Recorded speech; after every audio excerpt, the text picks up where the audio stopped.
सर्दी के दिनों में मुसल्ले के नीचे फोम लगाई जाती है और वो फोम इस तरह लगाई जाती है कि सजदे की जगह खाली छोड़ दी जाती है, बाकी घुटनों तक फोम होती है। इस सूरत में नमाज का क्या हुक्म होगा, रहनुमाई फरमा दीजिए। अब फोम सजदे की जगह हो या ना हो इससे फर्क नहीं पड़ेगा।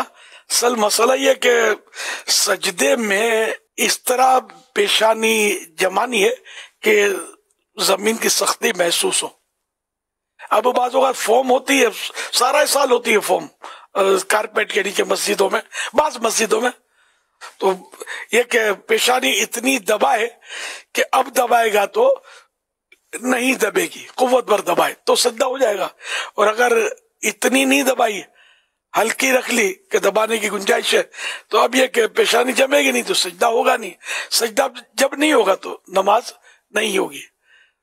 ये मतलब बस ध्यान में रखना है। तो ये कि फोम बिछाना मेरे ख्याल में, जो मेरा ज़हन है, वो नहीं होना चाहिए। जो फोम बिछाते हैं तो इस पेशानी जमती नहीं है। लोगों को मसला तो पता होता नहीं है आम तौर पर, तो इन बेचारों की नमाजें ही गोल हो जाती होंगी, होती नहीं होंगी जब सजदा वो सही नहीं कर पाते होंगे तो।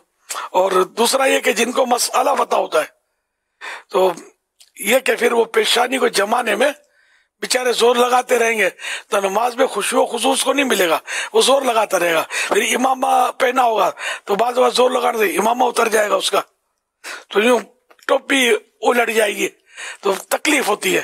तो फोम लोग लगाते हैं, शायद इनको मसला पता नहीं होता होगा, इसलिए ये फोम कारपेट के नीचे लगा देते होंगे। या सख्त सर्दी में हो सकता है कि इसलिए लगाते हूँ कि सर्दी की तकलीफ ना हो।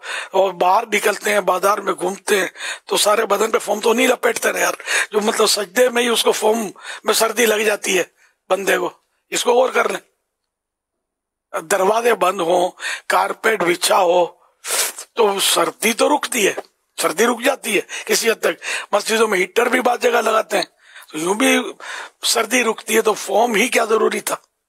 फोम लगाना नाजायज नहीं कह रहा मैं, लेकिन एक फोम की वजह से प्रॉब्लम क्रिएट होता है, मसाइल होते हैं उसमें, और सबको मसाइल पता नहीं होते।